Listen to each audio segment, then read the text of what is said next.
Então, boa tarde a todos, bem-vindos. Meu nome é Virgínia Tristão e aqui é a Jornada do Patrimônio 2021, esse ano com o tema Nossos Lugares, Nossas Histórias. Eu sou educadora ambiental do Instituto Trilhas, que tem como objeto de trabalho educação para a sustentabilidade. E uma das nossas áreas de trabalho é o desenvolvimento de trilhas.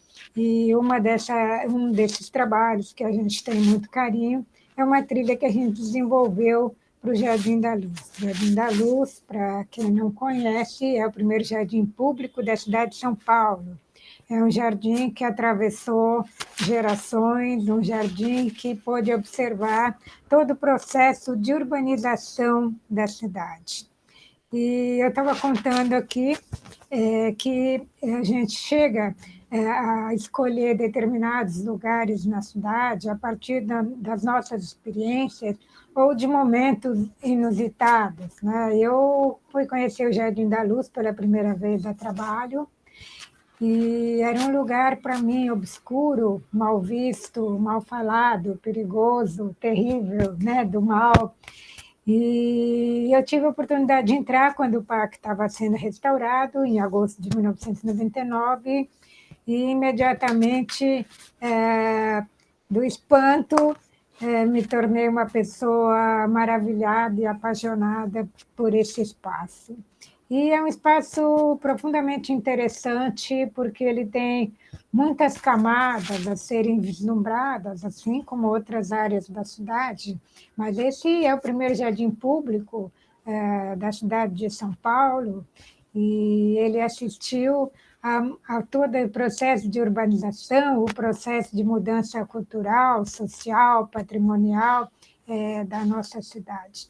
E eu acho sempre muito interessante, quando a gente vai falar de um lugar, a gente dar uma olhada no entorno, né, para a gente ver o que aconteceu. Né? Afinal, nós estamos falando dos nossos lugares, nossas histórias, e as coisas são muito conectadas, né? Isso é uma coisa que me surpreende, me fascina também, é a conexão dos pontos da cidade entre si, com a nossa vida, com a história. Então, se a gente começa a ter um olhar mais aprofundado ou mais cuidadoso com determinado território, a gente começa a perceber essas ligações. Então, é um pouco disso que eu quero conversar aqui com vocês, e quero dizer para que vocês fiquem à vontade para estar interrompendo, fazendo perguntas, que assim fica até uma conversa mais gostosa. Então, o Parque da Luz, vocês sabem, ele fica ali na Avenida Tiradentes, hoje fica ao lado da Pinacoteca e bem próximo à Estação da Luz. Tem até um portão ali na Praça da Luz sem número para a gente entrar no parque. E essa região, antes da gente ter a construção do Parque da Luz, era uma área rural, como vocês estão vendo aqui, tem até gado, né? E era uma área de passagem que ligava a cidade de São Paulo com o interior, né? Inclusive uma área por onde escoavam mercadorias agrícolas para alimentar a pequena população que existia na cidade de São Paulo nessa época. Aqui, nessa foto, nós estamos vendo o Mosteiro da Luz. Se vocês não conhecem, é um espaço muitíssimo interessante, e ele foi construído pelo Frei Galvão para abrigar as irmãs. Hoje tem as irmãs enclausuradas. Mas esse espaço ele começou a existir antes para abrigar mulheres católicas, e muitas vezes eram mulheres divorciadas, e nessa época a sociedade não as aceitava e elas ficavam então reclusas. E depois ele foi se tornando um convento para irmãs. O Frei Galvão ele foi canonizado, né, primeiro santo brasileiro, em 2007, e isso fez, então, com que esse espaço começasse a chamar muito a atenção das pessoas na cidade de São Paulo. Né? É um espaço que possui, inclusive, uma pequena área de Mata Atlântica preservado, Existem essas irmãs enclausuradas que elas não têm contato, né, com as pessoas, e elas produzem as famosas pílulas do Frei Galvão, porque o Frei Galvão foi canonizado por ser considerado uma pessoa santa, né, que efetuou uma série de milagres. E aqui temos também o Museu de Arte Sacra, aberto o ano todo. Temos a igreja, e é um espaço de patrimônio muito bonito. E interessante pensar que o Frei Galvão ele desenhou e construiu toda essa área. Vale a pena uma visita. Então, é uma construção patrimonial tão interessante que foi tornado Patrimônio Cultural da Humanidade pela Unesco. Então, recomendo que vocês deem uma passadinha lá para conhecer. E aí nós estamos falando de Jardim da Luz, e o Jardim da Luz, por que será que tem esse nome? E a primeira coisa, então, que a gente andando ali na redondeza, saindo ali do Mosteiro da Luz, a gente vai avistar uma chaminé. Não sei se vocês já se defrontaram com ela, já observaram essa chaminé que existe na Avenida Tiradentes, bem ao lado do quartel da Rota hoje. E todo mundo acha que essa chaminé, que na verdade ela foi construída entre 1888 e 1892 para ser um centro gerador de energia termoelétrica, ou seja, energia gerada a carvão, e é o primeiro ponto de energia da cidade de São Paulo.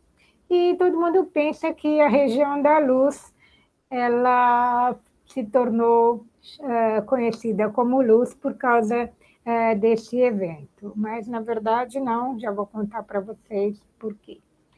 E essa chaminé, então, nessa foto aqui do lado esquerdo, vocês podem ver que ela tem um buraco, e esse foi um buraco criado por bombas que foram jogadas na Revolução Tenentista de 1924.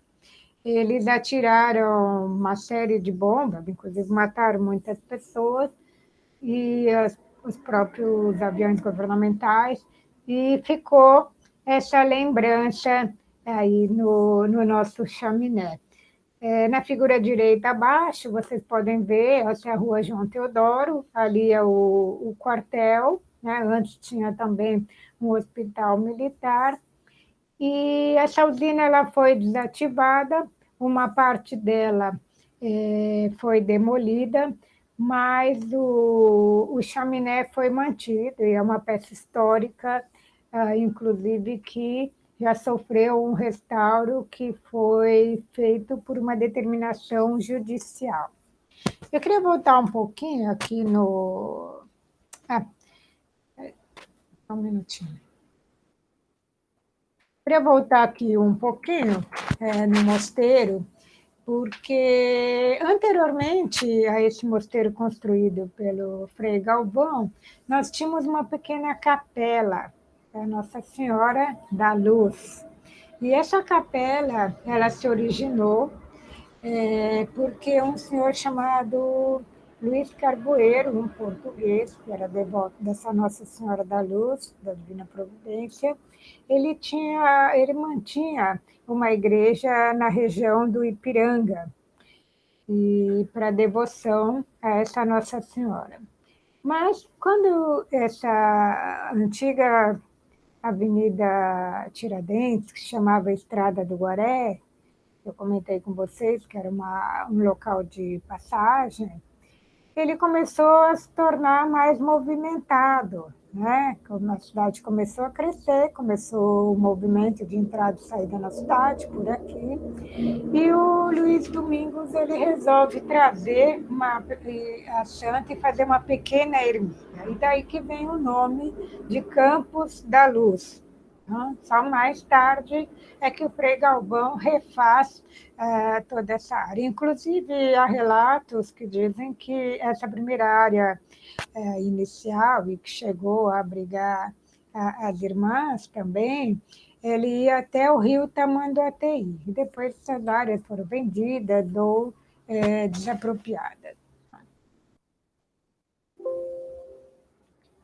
Aqui vocês têm à esquerda uma visão do que sobrou da usina, é uma foto bastante atual para vocês compararem como que era a cidade, né, de paralelepípedo, muito bonito.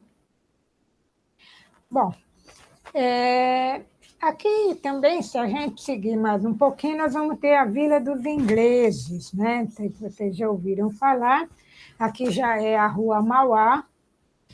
E a Vila dos Ingleses, ela foi construída quando a Estação da Luz foi remodelada entre 1900 e 1901, e os ingleses vieram para a cidade para comandar essa obra. E, então, esse espaço aqui, essa vila que hoje são de propriedades comerciais, tem restaurante, tem escritório, ela foi construída, tinha um projeto para 42 casas, foram construídas 28 casas, elas eram alugadas para esses ingleses que vieram trabalhar na Estação da Luz. E é interessante porque aqui existia um palacete da Marquesa de Tu, e ela ficou viúva sem filhos, ela doou essa propriedade para uma sobrinha que era casada com um engenheiro da estrada de ferro, né?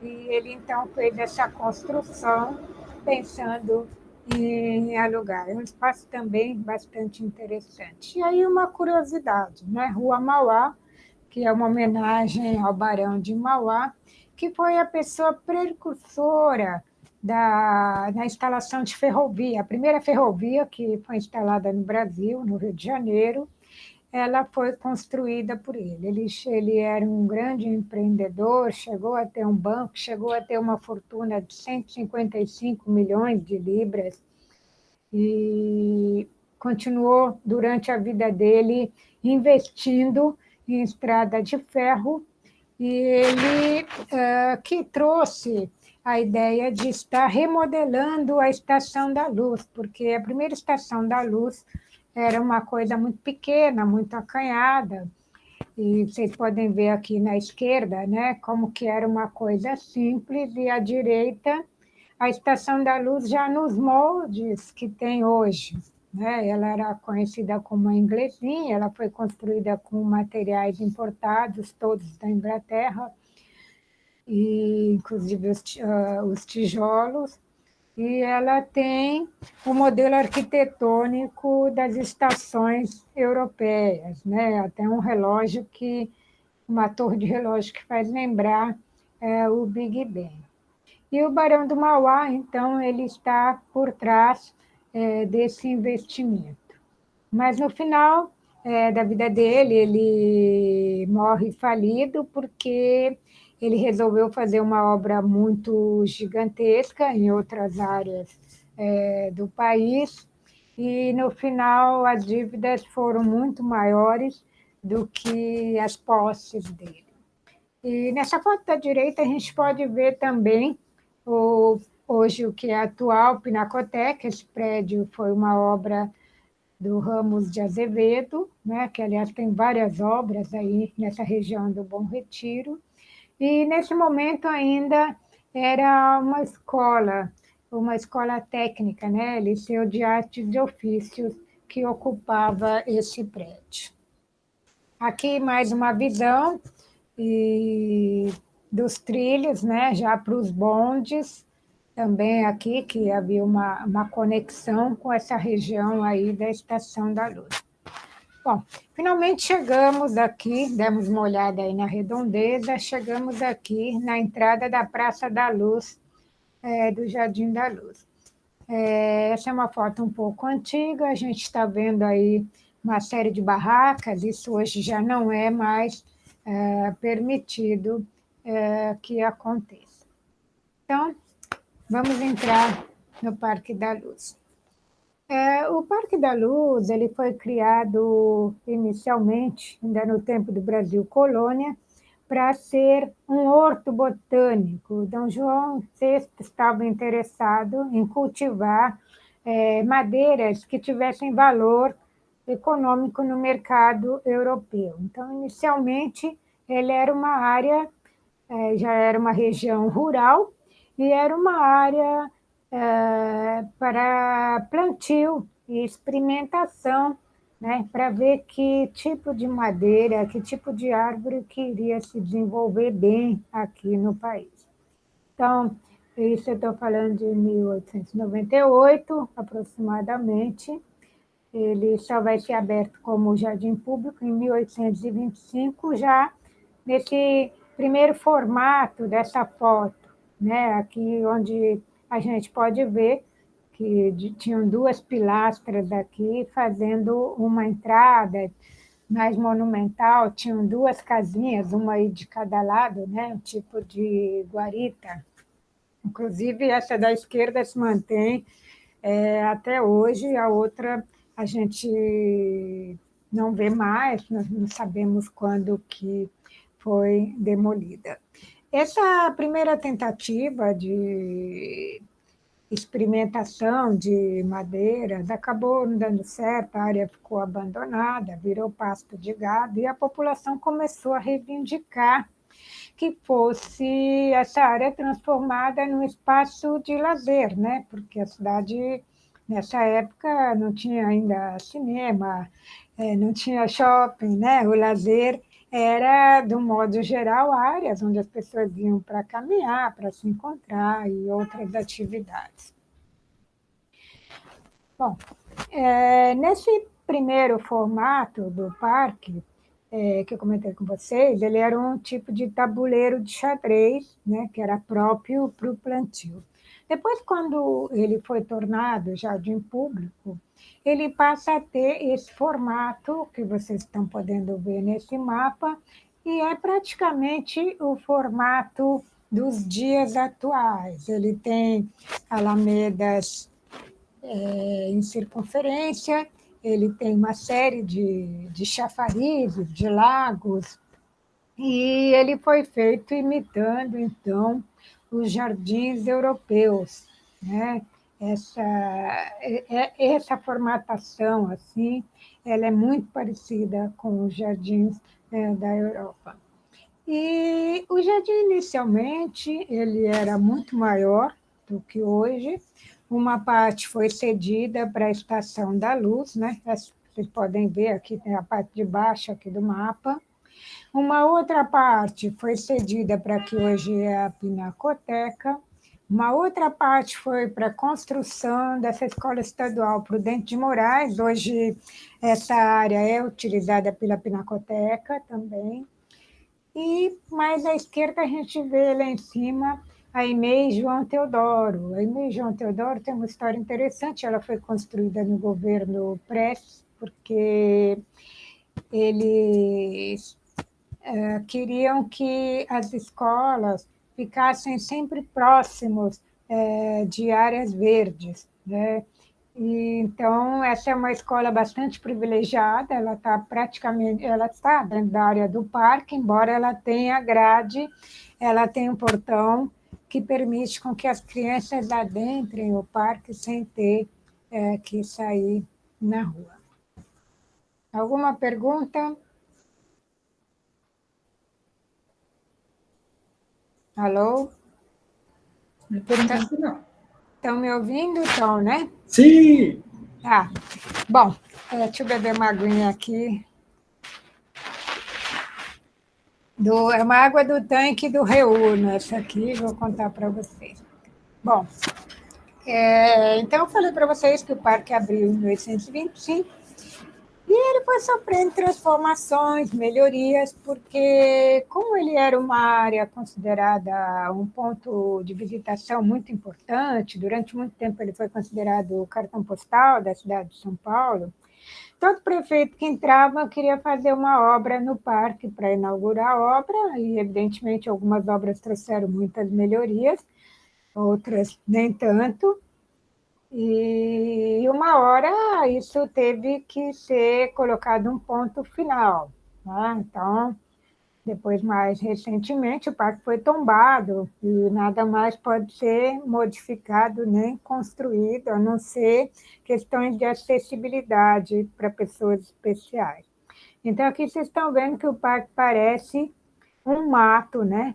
Ainda é uma área bem preservada, embora ele tenha sido todo construído pelo homem, né? E a escolha das árvores que estão no Parque da Luz, elas foram feitas em razão da sua beleza, do seu porte, ou por ser uma árvore diferente. Não havia ainda essa questão de privilegiarmos a vegetação nativa do local, que aqui na cidade de São Paulo é a área de Mata Atlântica. Então, vocês estão vendo aqui a cidade sem prédios, né? Então a gente tinha uma visão muito boa do horizonte. Hoje o parque está todo cercado de construções muito altas.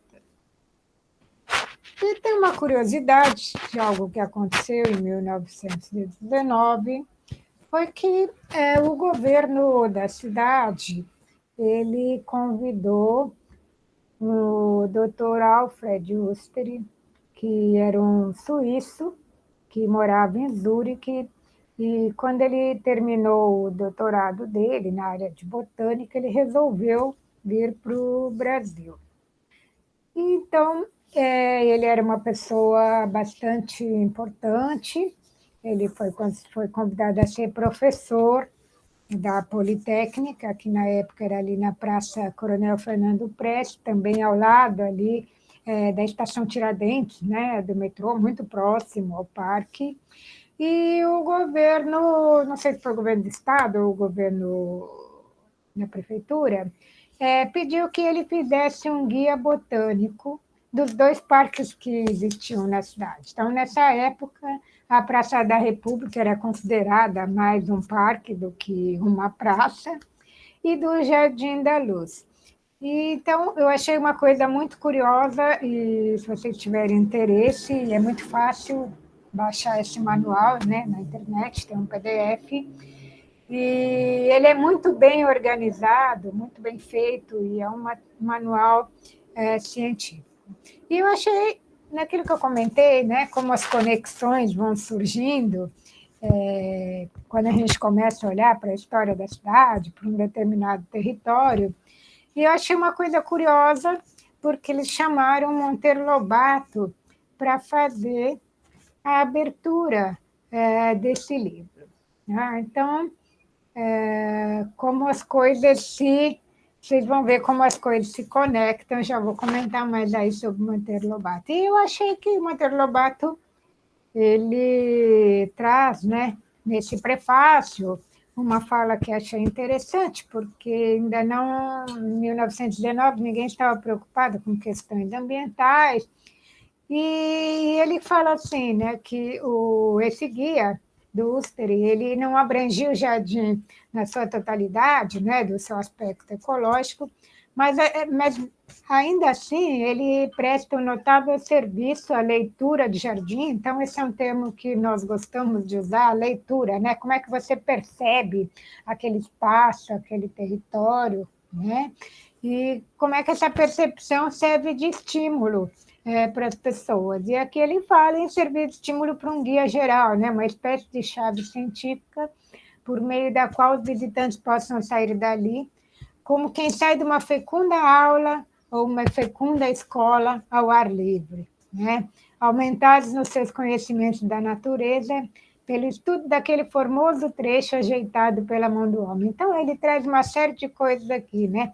Esse ajeitado pela mão do homem, porque é um parque que foi construído, né, pelo homem, ele não é uma manutenção da vegetação que existia ali no local, né? Houve uma escolha para fazer o desenho vegetal do parque, e, de fato, todo o parque é uma escola ao ar livre. Bom, Monteiro Lobato, outra conexão. Então, voltando um pouquinho para o entorno da região, aqui à direita a gente está vendo um arco, não sei se vocês conhecem esse arco, Esse espaço atrás ele teve diversas utilizações, ele foi da TV Cultura, foi de um banco, agora eu não sei se o banco ainda está lá, mas esse era o portal do que sobrou da cadeia. Essa foto do meio aí mostra, né, o presídio da Tiradentes, que durou até 1970, e era um lugar, inclusive, que tinha problemas assim eram de torturas, algumas denúncias, e acabaram fechando também com o processo de urbanização. E tem algumas fotos interessantes, porque a gente vê os presidiários, eles estão vestidos todos de branco, a gente percebe que é uma roupa de linho, e a maior parte dos presos aqui eram presos políticos. Então, o Monteiro Lobato, ele era assim, uma pessoa de destaque, e ele mandou uma carta para o Getúlio, falando de problemas de corrupção e falando da questão de que o Brasil tinha petróleo, né, tinha suficiência em petróleo, e isso foi considerado uma afronta ao Getúlio Vargas, que era um ditador. E aí ele ficou preso 90 dias aí, mas é até interessante porque ele recebia algumas visitas, né, até de outros escritores. Então, aí volta de novo a conexão do Monteiro Lobato, que vai ter mais uma com o parque lá na frente. Bom, aqui a Estação da Luz, né, que ela ocupou esse terreno todo que era do parque, e nos dá uma paisagem bastante bonita. E a Estação da Luz, ela teve um papel muito importante no crescimento da cidade, né? Que foi a questão do transporte do café no seu auge, né? Santos Jundiaí, e também ela trouxe muitos imigrantes, né? Inclusive para o bairro, e trouxe uma miscigenação muito forte. Bom Retiro é uma região muito miscigenada, né? Até por essa tradição que havia da chegada também de imigrantes pela Estação da Luz. Então, aqui é um exemplo da vegetação do Parque da Luz. Essa aqui são figueiras, uma árvore exótica, mas bastante ornamental, né? Então, elas estão presentes ali ao lado da Pinacoteca. Aqui a gente tem um coreto, que também pertence à Pinacoteca. A Pinacoteca, que foi inicialmente uma escola para ensinar, foi uma escola patrocinada a construção patrocinada pela maçonaria, e era uma escola que ensinava aritmética, português, alguns tipos de desenhos. Ela tinha uma função prática de ensinar coisas que a pessoa pudesse utilizar para conseguir um emprego. Mais para frente, ela abrigou o famoso Liceu de Artes e Ofícios, que hoje está ao lado do Tamanduá ATI, eu me esqueci agora o nome da avenida.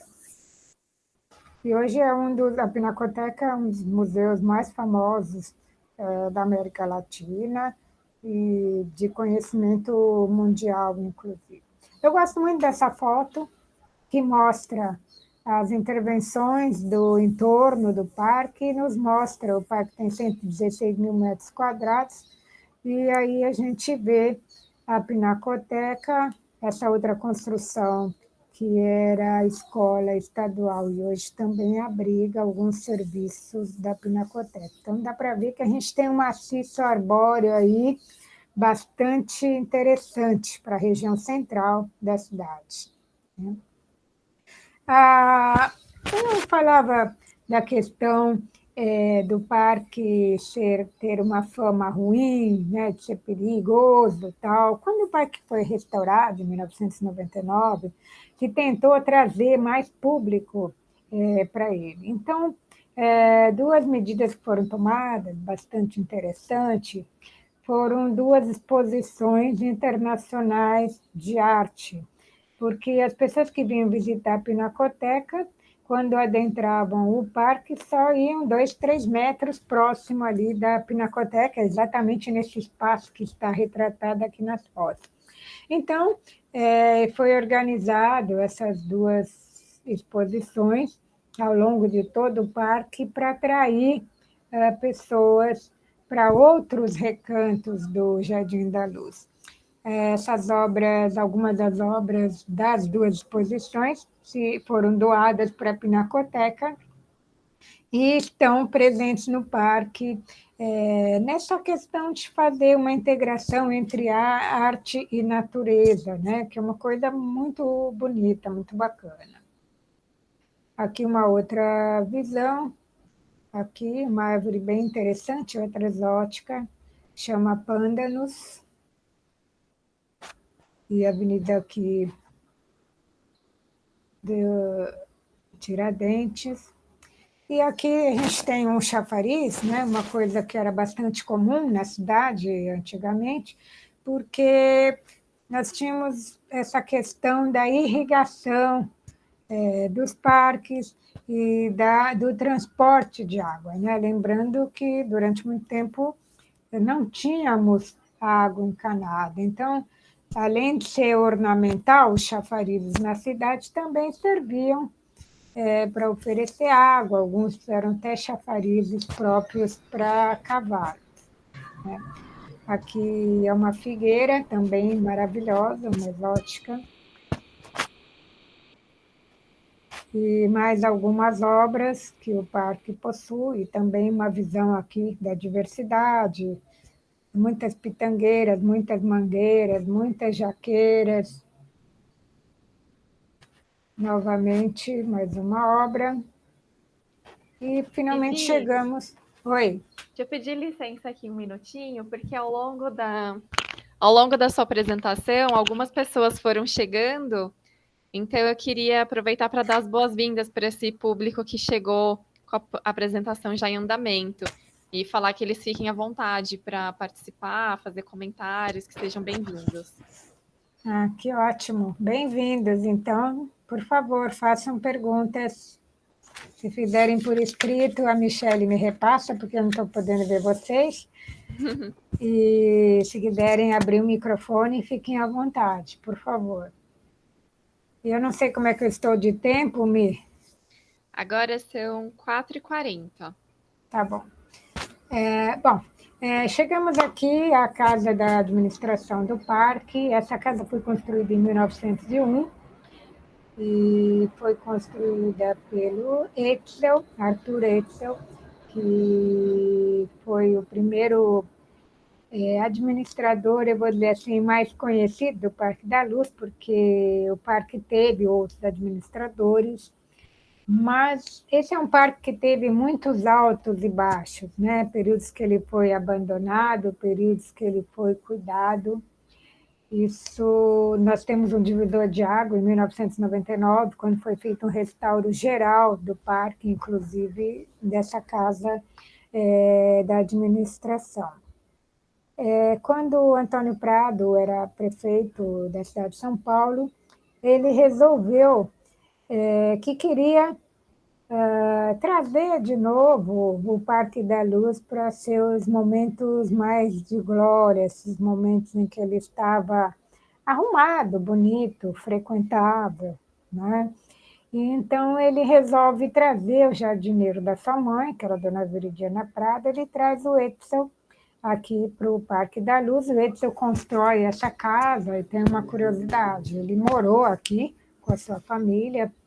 Ele e o filho, os dois foram administradores do parque, 30 anos um, 30 anos outro, eles ficaram 60 anos no parque, por a época o parque ficou sempre muito bem cuidado, e a família morou nessa parte superior da casa. E ele criou porões, né, no desenho arquitetônico da casa, e nesses porões funcionava o que hoje é o Departamento de Parques e Áreas Verdes. O Etzel cuidava do Jardim da Luz e do Ibirapuera.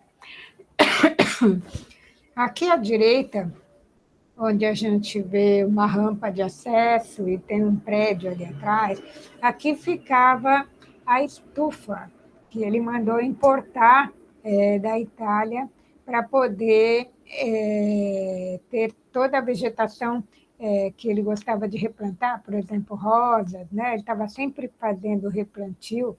Essa era uma estufa onde ele fazia a criação dessa, onde ele mantinha essas plantas, né, para fazer o replantio, porque quando eram os finais de semana, o parque ficava muito lotado e ele achava que as pessoas pisoteavam os canteiros, então ele tinha uma preocupação muito grande com essa harmonia da vegetação. E hoje essa estufa está lá no Manequinho Lopes, lá no Parque do Ibirapuera. Bom, no momento do restauro, foi uma das coisas mais interessantes para mim. A gente utilizava a casa para fazer uma série de atividades de educação ambiental e a gente pôde acompanhar as obras de restauro. A casa era toda branca, caiada, e eles fizeram um trabalho para verificar todas as camadas. Aqui na foto da esquerda vocês podem ver quantas camadas de tinta essa parede recebeu, e essas camadas elas estavam cobrindo esses afrescos. Toda a casa tinha afrescos, cada um com um padrão, né, como usava na época, e alguns desses afrescos foram cobertos para que eles fiquem preservados para gerações futuras, e outros você pode visitar a casa e conhecer. Bom, isso aqui, eu adoro essa foto, eu acho que ela é muito simbólica, e até porque ela traz a interação entre fauna e flora, e é uma flor de uma árvore muito expressiva para nós, que essa é a flor do pau-brasil, né?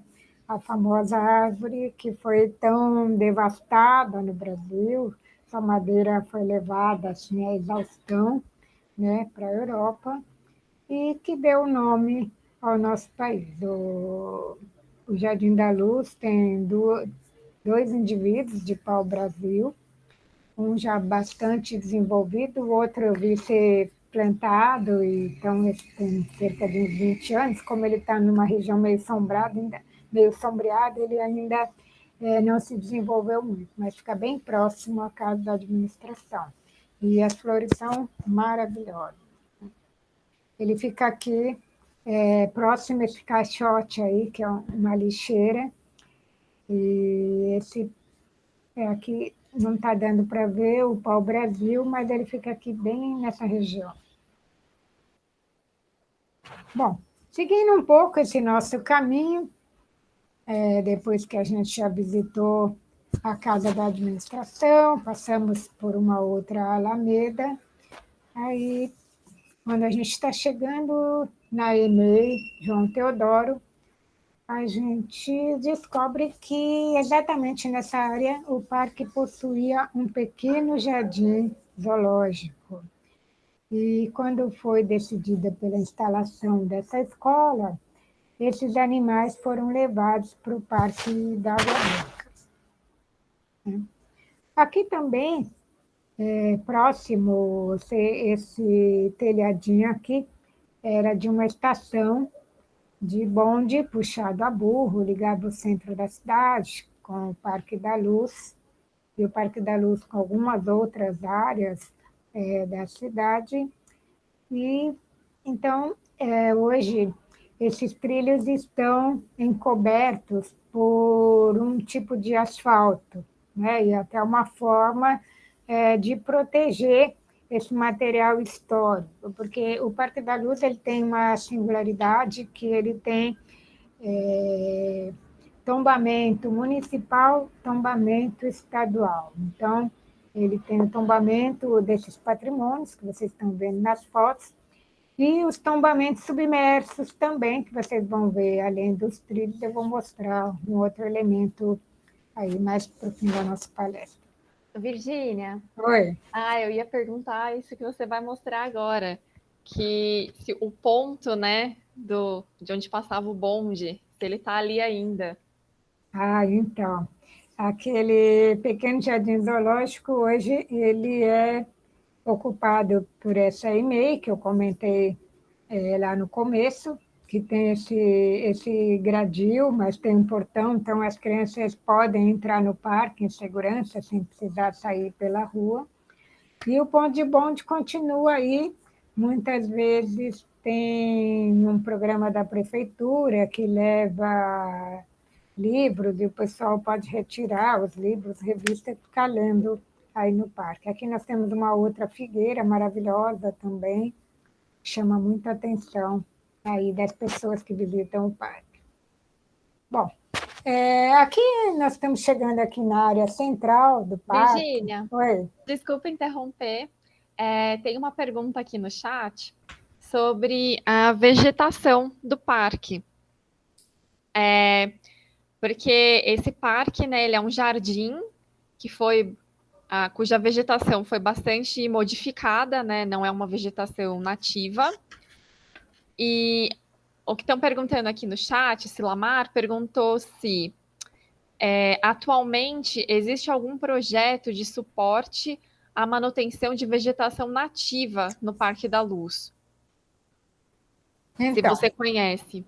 e desse seguinte, há cerca de uns pouco menos de 20 anos atrás, a Secretaria do Verde ainda não possuía um plano de manejo vegetal para os parques com esse aspecto. Só pode plantar ou fazer replantio de árvores nativas, né? Mas a partir desse momento, eu não me lembro que ano foi, eu já estava nessa área da prefeitura aí, de educação ambiental, e a gente festejou muito isso. Então, de lá para cá, todo replantio só pode ser feito de árvores nativas.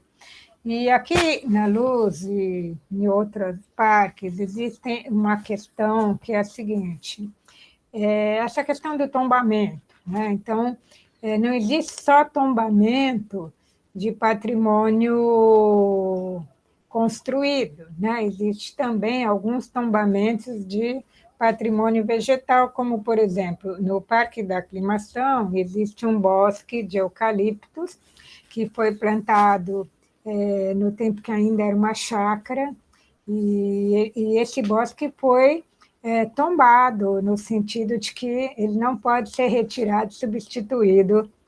Assim, se as árvores caírem, você vai replantar uma nativa, mas ele não pode ser derrubado para acontecer essa obediência, né, ao plantio da árvore nativa. Então, aqui no Parque da Luz acontece a mesma coisa. E aqui é um parque muito polêmico, e, então, existem muitas dúvidas, até são dúvidas jurídicas em relação ao que você faz, né? Caiu uma jaqueira, só posso replantar uma pitangueira, por exemplo, né? Um pau-ferro, mas eu estou descaracterizando o plano original do parque. E houve um embate técnico, e eu diria que até um pouco político, quando o parque sofreu essa restauração, porque um dos técnicos envolvidos tinha um engenheiro que ele resolveu, por exemplo, existe uma planta de todas as árvores originais do desenho do parque, do desenho original do parque de 1825. E não se falava em biodiversidade, por exemplo. Então, algumas outras coisas nasceram aí ao longo do tempo, por exemplo, passarinho traz, pisou lá numa semente, trouxe para o Parque da Luz, nasceu uma goiabeira, nasceu uma pitangueira. Não está em desenho original, mas é uma árvore que nasceu de forma não pela mão humana. Então, nós entendemos que ela deva ficar. A árvore só deve ser retirada se ela tiver com alguma doença, um problema de cair, ela não tiver mais como ser restaurada, né? Então, teve uma polêmica porque ele achava que todas as árvores que surgiram fora desse desenho inicial aí, elas deveriam ser cortadas. E a gente fez muitos Muitos protestos, assim, né? Fizemos algumas manifestações nesse sentido. Então, existe uma polêmica em relação a isso, né? Agora eu já não estou mais na prefeitura, e eu não sei como eu observei que, quando eu trabalhava lá, os replantios foram de vegetação nativa, né, de árvores nativas, e com porte adequado para o espaço onde ela estava sendo colocada. Inclusive, a gente fazia alguns plantios com crianças, até porque existe alguns problemas, às vezes, de comportamento, as pessoas passam, todo mundo passa, tira um galinho, a árvore acaba não se desenvolvendo, e a gente tentava fazer esse plantio com um certo destaque, assim, para a população ver se apropriava dessa vegetação e mudava esse comportamento. Isso acontece em qualquer parque, né, porque é o Parque da Luz. Então, assim, eu entendo que todo replantio aqui deve obedecer a esse plano de manejo. Agora, existe essa questão do desenho original, vegetal do parque. Hoje eu não sei como é que está acontecendo, mas eu acredito que seja mantido o plano de manejo. Não sei se respondi, mas o que eu poderia estar falando seria isso. Vivi, eles agradecem a resposta, Ah, gostaram. Eu ah, que, aproveito para avisar que estamos nos nossos 5 minutos finais de trilha. nossa, bom, tá bom. Então, se alguém quiser ficar mais um pouco, Tem mais no Volpe, viu? então, se você quiser ir começando lá, eu vou tentar aqui dar uma encerrada. Bom, esse aqui é o coreto que existe no parque. Eu gosto sempre de olhar como era e como é hoje. Essa região central aqui do parque era onde aconteciam as festas, apresentações de bandas de música, festas de carnaval, corso de carros no carnaval, né, porque era permitido. O parque, ele tinha ali onde eu mostrei para vocês, que era o ponto de bonde, ali era tipo uma rua, né? Você podia entrar e sair do parque por essa rua. Aqui a gente tem um pau-ferro, né, que é uma nativa, eu acho essa, para mim, a árvore mais bonita do parque, tem que ser vista pessoalmente. E ao fundo aqui nós temos o chalé, restaurante, casa de chá, que é uma construção histórica também, e onde aconteciam saraus, né? E essa construção foi cedida à Cervejaria Bavária há mais de 100 anos atrás.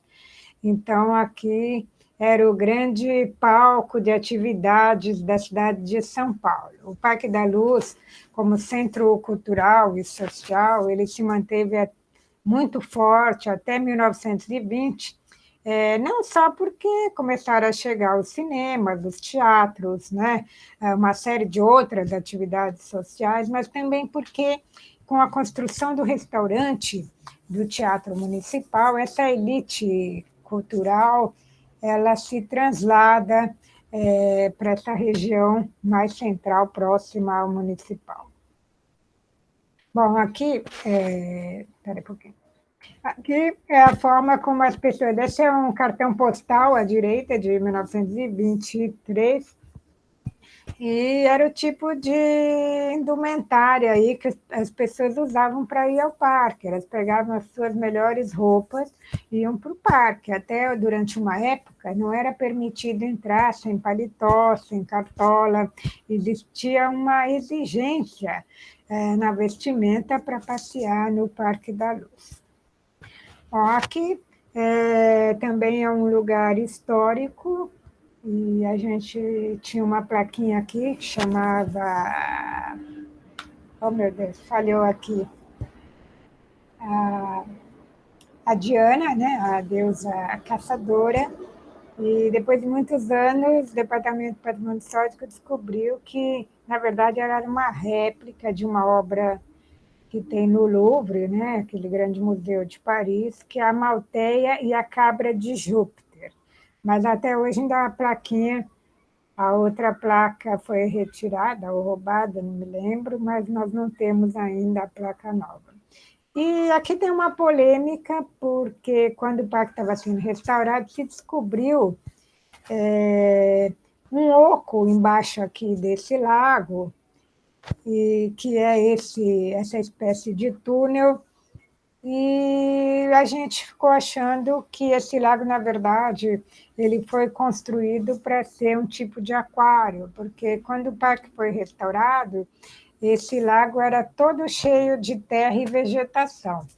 E foi uma surpresa, porque eu estava no parque no dia que eles descobriram uns vidros, né? Não são exatamente esses vidros, porque estavam detonados, assim, precisavam ser trocados, mas foi uma surpresa imaginar que alguém tentou fazer um aquário, mas durante muitos anos ele abrigou, na verdade, vegetação.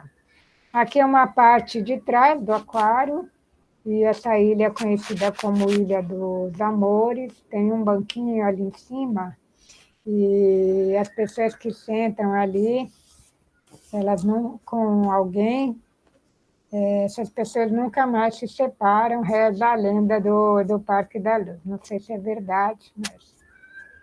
E aqui era também um local onde o Etzel, aquele administrador que eu comentei, aqui era o roseral dele, era um local que ele tinha paixão e estava sempre cuidando com muito apuro dessa região.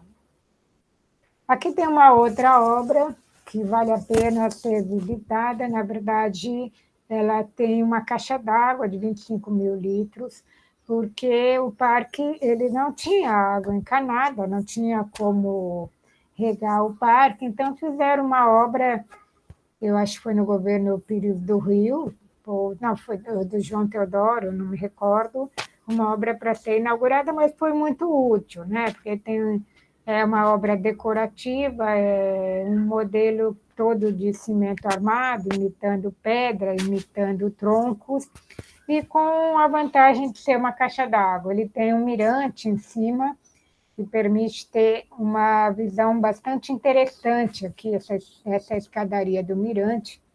E como vocês podem observar nessa fotografia da esquerda, esses corrimões fazem lembrar troncos, mas ele é cimento. Aqui a visão de cima do mirante. Aqui os os piqueniques que aconteciam para a burguesia aqui no Parque da Luz. Aqui é um sítio histórico, essas fundações, vocês estão vendo aqui a grade, essa fundação foi descoberta quando, também dessa época aí, do restauro do parque, esse engenheiro estava retirando uma palmeira, que não era do desenho original, e descobriu essas fundações de tijolos. Muitas pessoas já roubaram os tijolos, eu tenho fotos com ele mais completo, e atualmente a gente vê menos. E uma coisa curiosa foi descoberta aí. Eu falei para vocês do problema de irrigar os parques, e houve uma tentativa, no final dos anos 1800, dois engenheiros tentaram fazer tubulações de betume e papelão para trazer água para o parque. Essa água viria do tanque do Reuno, passando ali pelo Bexiga.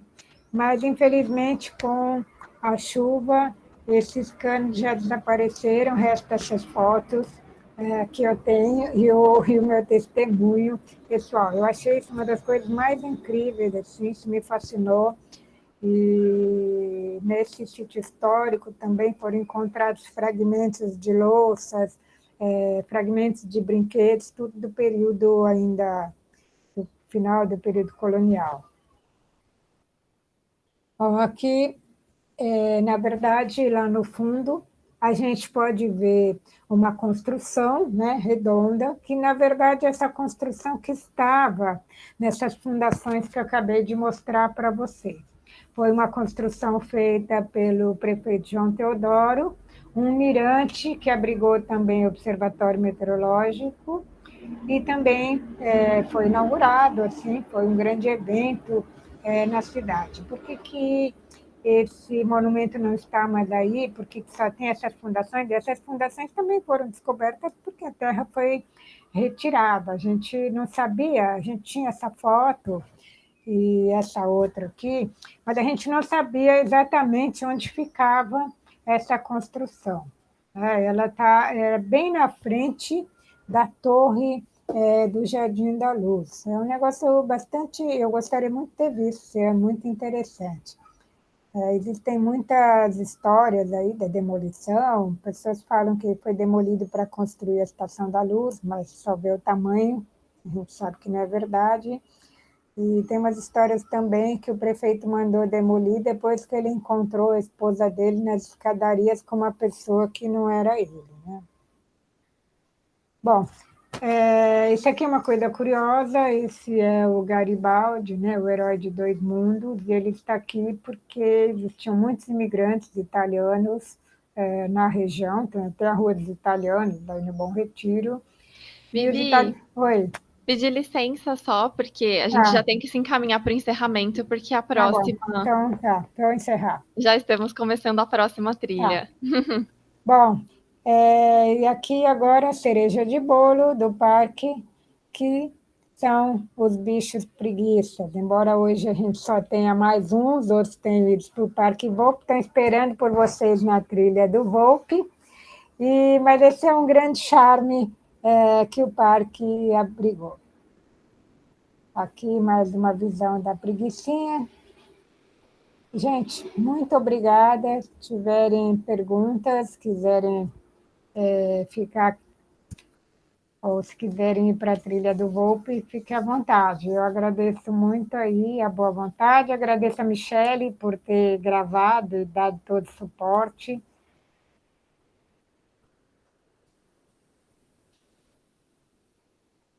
Me? Oi, Virgínia. Só queria agradecer todo mundo pela presença. Aqui, deixa eu ver, tem mensagem do pessoal falando. A Sônia agradece muito, fala que foi muito interessante, né? Que o Parque da Luz é de extrema importância para a nossa cidade. Silamar fala, uma das oportunidades de constatar que a capacidade humana também pode construir coisas majestosas. A Raquel fala, muito obrigada, adorei conhecer a história do parque. Silamar, agradeço pelo passeio, muito bom. Hilda agradece. Sônia manda os parabéns. E é isso, pessoal. Muito obrigada. Ótimo. Obrigada, gente. Depois daquele susto, no final deu tudo certo, né? Vamos encerrando então, pessoal. Fiquem à vontade para participar da nossa próximo evento, que é a trilha virtual no Parque Alfredo Volpi. E temos uma programação também com trilhas amanhã, no Minhocão e no Ibirapuera.